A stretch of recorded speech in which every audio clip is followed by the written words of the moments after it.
everybody, greetings from at home from me and Mary Posa.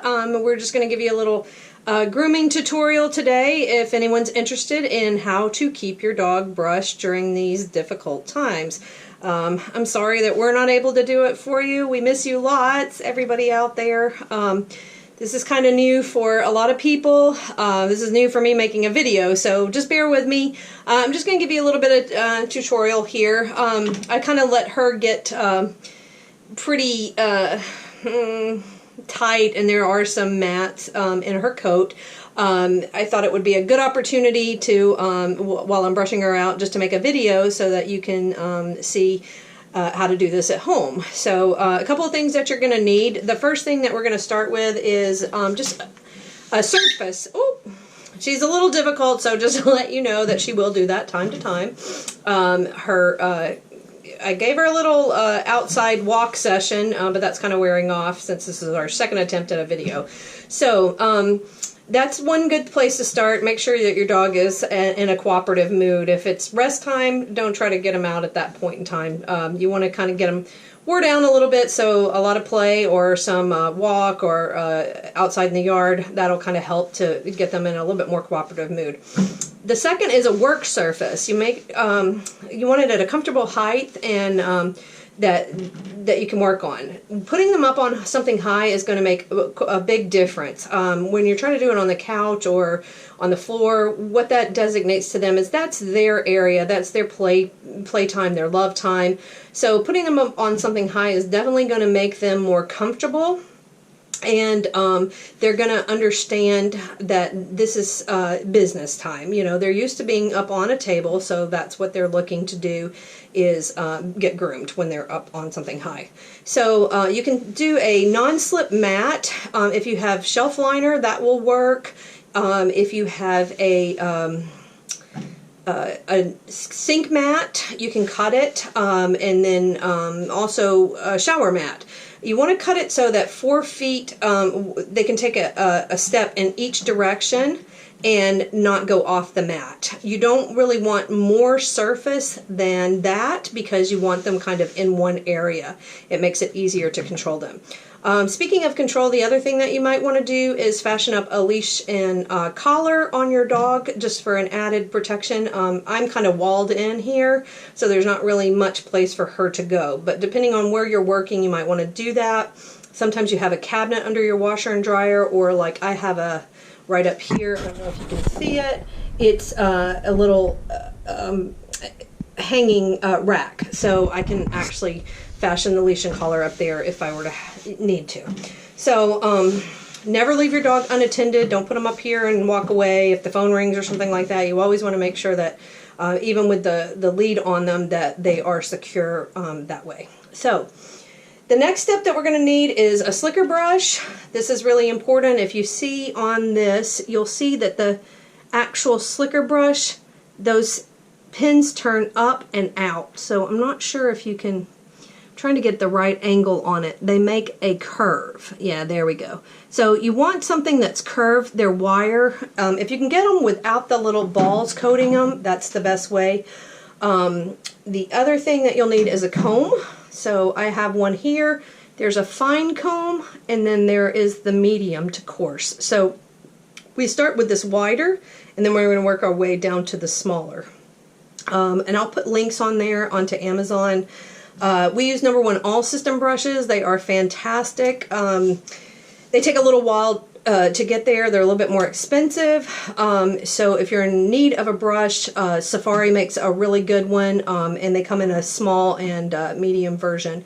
For most small to medium dogs, that's what you're going to be using is a small to medium. If you have a larger dog, you might want to get a larger brush so that it takes a little less time. But for the most part, what we're going to try to do is not use more brush than we need to. So with that being said, we're not going to try to do all of this in one session. That's really important that you don't frustrate yourself and don't frustrate your dog. You want to just do as much as that you're going to enjoy. So there may get to be a time when you're working on your dog and they've just had too much. And that's fine. we really want to just accomplish a relationship with your dog and get them comfortable with grooming at home. And also with you being comfortable with it as well. So we're all learning new skills. A lot of people are learning FaceTime. I never really did FaceTime. I'm learning that now, and I'm learning how to make a video at home. So we're going to just venture out there and do it. So the best part is just have fun with your dog. Always reward them with something that they like to do after. Posa is... she loves to play, so she always wears her toy, her ball, so that's what we're going to do after this is over, and we're going to reward her good behavior. Hopefully she's good, but the main thing is just to stay calm and don't try to accomplish so much at one time. You know, we have plenty of time on our hands, so a much shorter time periods are going to be much more efficient, and especially in the training part of this. So if your dog is not used to it, a couple of 5 to 10 minute sessions, rewarding them with something they like to do is going to get you a lot further than trying to tackle this and do it all in one session. That may end up hours of torture and frustration for you. Maybe not so much your dog, but for you. So let's just take it easy, have fun with things, and I'm going to get right into it. So this is Mary Posa, which call her Posa for short. So I've got a few things here that might help you out, depending on the state of where your dog is. If you can see baby powder, this has got cornstarch in it. This is, and you can use straight cornstarch. It's a nice way to just sprinkle that on, rub it in your dog's coat.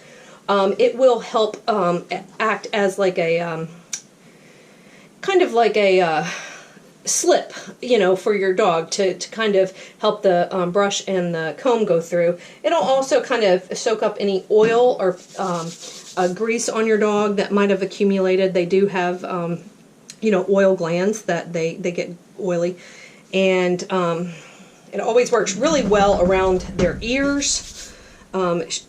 Posa tends to have pretty greasy ears, so notice I'm just putting that on my hands and working it around in her coat. And I prepared a little bit of her coat already. The other thing that I'm going to show you is an undercoat rake. So J&W Grip Soft makes this one. I'll put this in the link as well.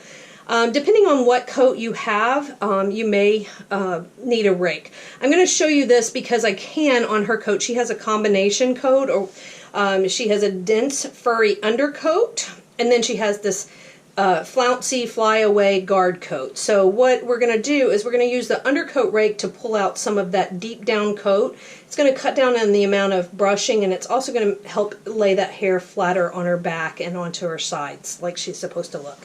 So the reason that I'm showing you this is you may have a dog at home that is perhaps like an Aussie or a Sheltie or something in that nature that has a double coat, and what will happen is you can get a lot of that fur out by using this. So I want you to kind of see what I'm getting out, and I did this a little bit already, so I'm going to kind of turn her around to this side so you can see kind of what I'm working at. And I hope that you can get a good I told you she's not that cooperative. So right there, it's a little bit tangled. That hair's longer, so I'm going to just not do that right there. I'm going to work on this part of her back because it's not very long. So I want to kind of show you what's pulling out. And I'm just giving it a nice gentle rake. That's why they call it an undercoat rake. So what you're going to see is this kind of furry, fuzzy stuff that's coming out, and that's what you're going to get out. Now, of course, the more back that your dog has, he's a pretty skinny little dog, but if you have a Sheltie or an Aussie, you're going to get a lot of that out. So that is what your rake is used for. So, like I said, when she gets down to this area right here, she's got some tangles in there, and that rake's not going to go too well. So what I'm going to do is I'm going to work on right now brushing out some of that area. So what I'm doing is, you'll see, it's what's called line brushing. I'm going to pull all of that hair up that's right here, and then I'm going to work a little bit at a time, pulling that hair down and working in a line. So you notice that as I'm working, I'm pulling hair that I've gathered up here with my left hand and I'm using my right hand to brush. And you notice I am getting all the way down to the skin, and look at what's coming out. So you see, that is the dead coat that needed to come out, and that's what the slicker brush is designed to do, is pull out the dead hair that needs to come out. That's what will cause your tangles and your mats and the tightness in your dog. So as I'm working, I'm just doing a little bit at a time. I'm hitting that nice soft spot that makes her go wiggle wiggle. So I'm just doing that now. No, it's okay. It's all right. So you'll notice I've hit some knots right back there, and that is a tender area. So I'm just going to dust her down a little bit with some baby powder, and I'm going to just do a little bit at a time. Yep, that's what they do. So, you know, if it's tight right in there, and if I turn her around this way, I'm able to see it a little bit better. So I'm going to do that. You won't get to see it for the camera, but you will kind of, I can see a little bit more what area I'm working on. And this is what I've identified. So that is what we call a mat. So you see that's, I don't know that you're going to be able to see it. I'm going to bring the camera up closer so you can really tell what that is. Okay, can you see that? Yeah, there you go.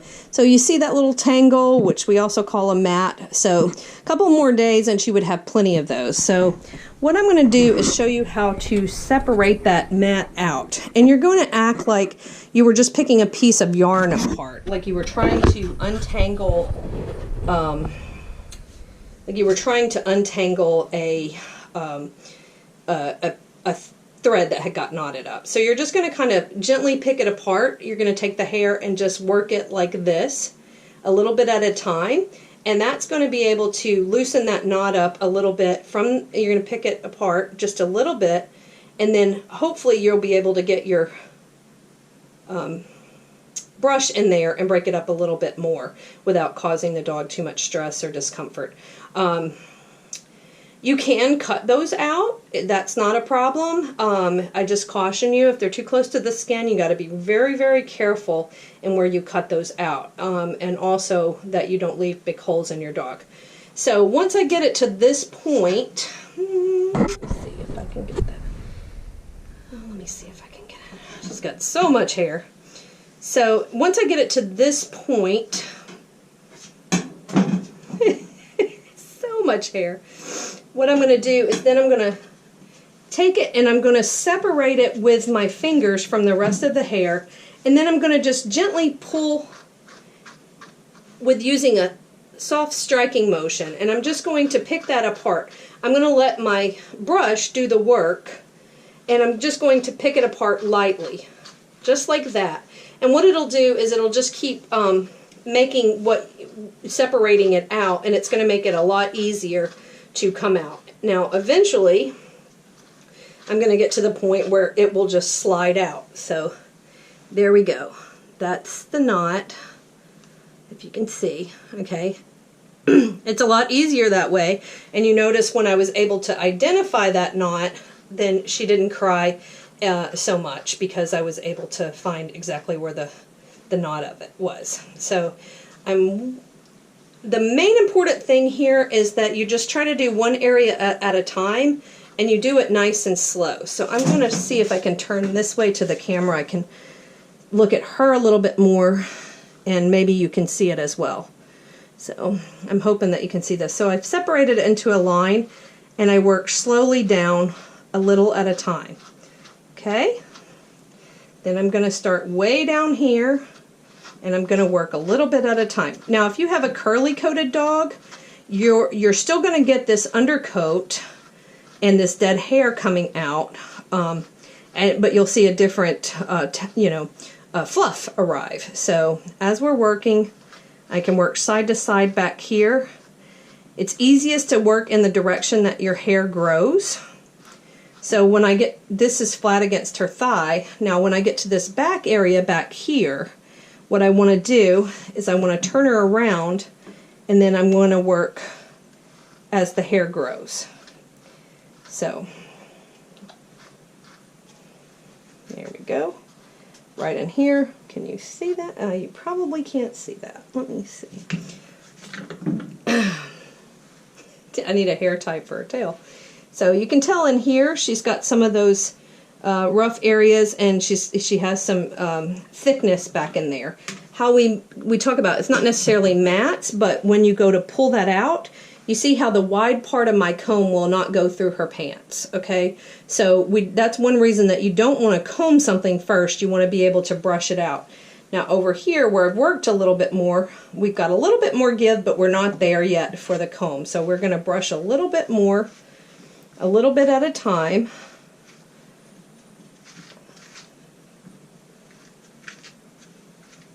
Now you see I've got one of those knots right there, and I can use that baby powder. I don't know if you can see it, but it's right there. So I can use that baby powder, I can put that on there, and I can just pluck that out just a little bit at a time. So I'm just using rapid motions and breaking that loose. So that's what we want to do, okay? And then when you break that loose, you're going to see that that comb will go through a lot easier now. So we're looking at now the comb's starting to slip through. I'm going to use it on the thin part. And now you see that we've got the coat brushed out.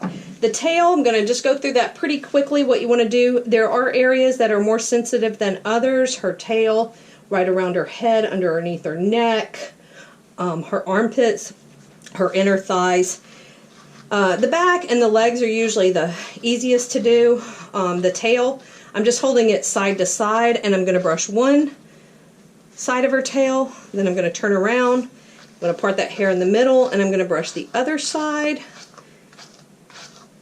And I'm going to always keep a close eye on where her tail is, or put my finger on the end of her tail, because I want to make sure that you don't catch that with the comb or catch that with the brush. So I've got my finger right there on it. Once you get to the back, then you can do the same thing. Going upward in a direction like that is probably going to make them a little angry, so you really want to just try to concentrate again on going side to side and brushing out that tail. That's going to be the easiest way to do it. Okay, so I'm going to brush a little bit on her head. She's a little bit head shy, so that means that sometimes will cry a little bit, or she'll shy away from you trying to pet her head. I think it's because she's got such pretty ears, and most people always want to touch her ears before they really, she gets a trusting nature about her with them. So it's